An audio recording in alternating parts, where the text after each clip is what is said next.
welcome to another episode of the Learn Recruiter podcast. I'm your host, Brett Clemens, and coming live from Talent X in Sydney, I'm here with Pete Watson. Pete, how are we going? Hello everybody. Thanks for having me. Pete's always thrown by my energy. He's like, God damn it, Matt, you were so quick. Why are we straight into this? I don't know how to keep up. I'm going to start with a big fat apology, and you just laughingly brought it up before. So, when was it? 3-4 weeks ago, Yeah. I called Pete. Out of the blue, and I was having a little cry.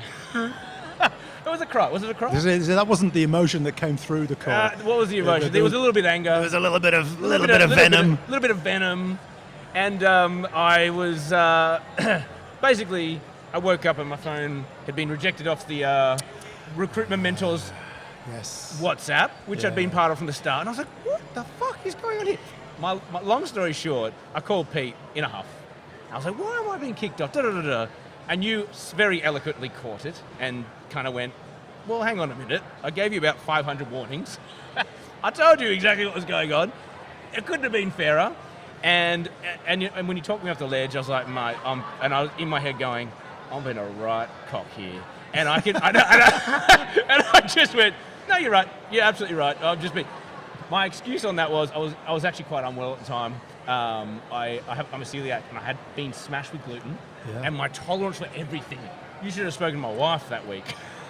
Everything was, what? I was whingy about everything, and you just happened to get in my way, and I whinged about it. So I just want to go on. I want to go live and go, I apologise. Well, mate, no apology necessary. Yeah. No, if that was the feeling that you had on the day, then it was your feeling. It was legitimate. But you probably called me when I was in the eye of the storm, when I was dealing with. I mean. Shall I tell? Let's go.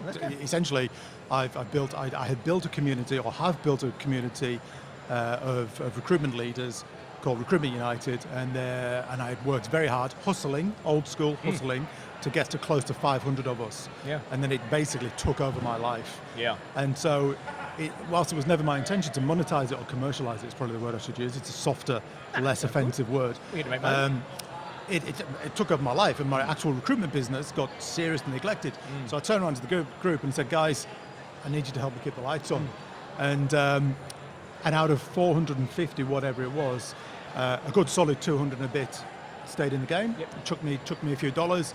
100, I never heard from her again. Yep. And then 100 called and complained. Politely rejected. And then one person expected to. Do you know? My takeaway from this is, when we drill it down, emotions aside, and whatever, like it's all good. We move on.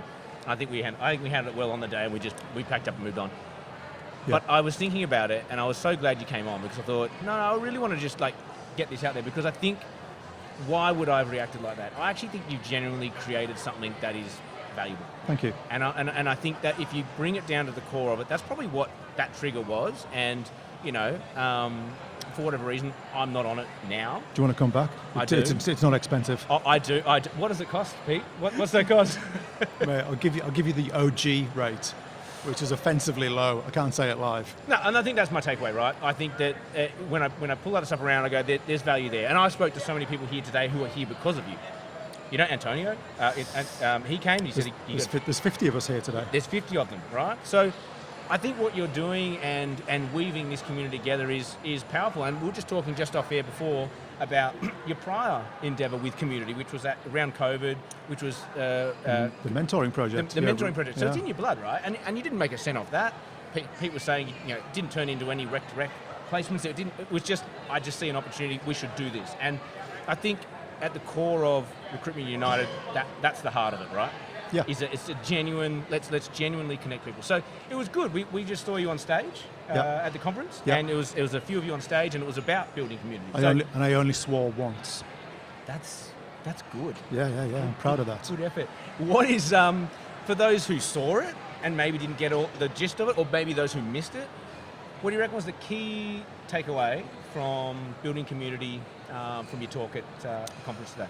Oh, mate, look, I can only give you my key takeaway, which is, and I've been saying this consistently, not only in the last 12 months since I started Recruitment United, but for the last 10 years, which is this archaic caveman teaching that we all received in our early days of recruitment, which is to keep the competition at bay, distrust the competition, don't speak to them, don't engage with them. It's nonsense. And there is way more to be gained by bringing people that you like, know, trust and respect into your community, into your inner circle, and keeping them out of your inner circle. And it just makes for a happier existence. Recruitment's tough.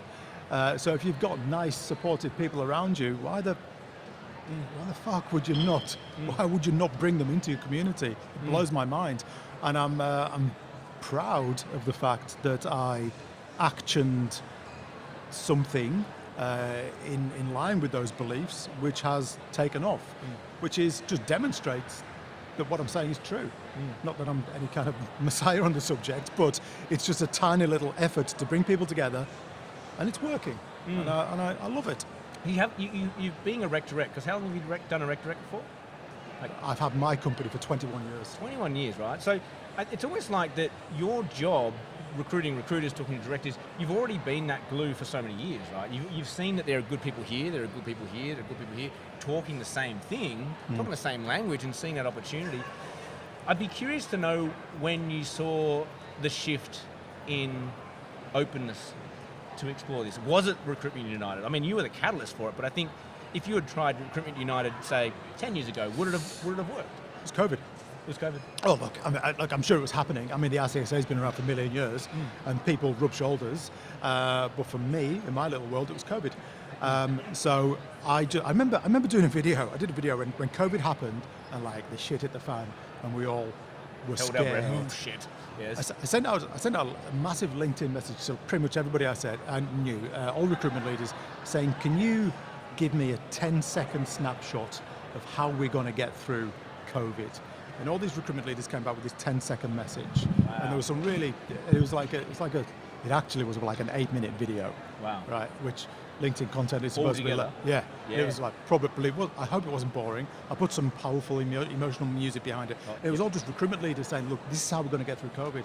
And it was just this sense of we're in this together, we are unified, we're all on the same team, we have each other's back. And then one of the people, and I'll tell you who it is, because I remember, it was Sinead Connolly from Lotus People. She said in her 10-second message, now is the time to remove any sense of competitiveness. Now is not the time to look at people as competitors. Now is the time to stand together. And I remember that, and I'm not saying that was the reason for Recruitment United, but that's when I first noticed that people were rejecting this sense of competitiveness, and we had to put an arm around each other and look after each other. I love it. So we call it 2020. Yeah. 2020, recruitment landscape change. I love it. Look, we're trying to keep this short, sharp and sweet, as always. Mate, punchy. You're always punchy. Punchy, I know. It just puts you into a high level of stress, doesn't Anxiety, it? yeah. I don't do anything punchy. I'll leave you with one question, which is, you've been here for a good few hours now. You've been roaming around. You've probably seen some people talk. Yeah. There's a lot of stalls here. Yeah. Has anything in particular caught your eye? Anything that's grabbed you that's gone, wow, that's really cool? Or has someone said something that really got you excited? I'm going to be honest, I've only listened to one keynote speaker because I've just been dicking around doing other things. But I just listened to the young lady. Her name is Brittany Saunders. She's amazing. Okay, cool. She's amazing. So she basically said, I just knew that I was never going to work for anybody, ever. And I started tons of little random businesses from my garage when I was 21 years old, and they all failed.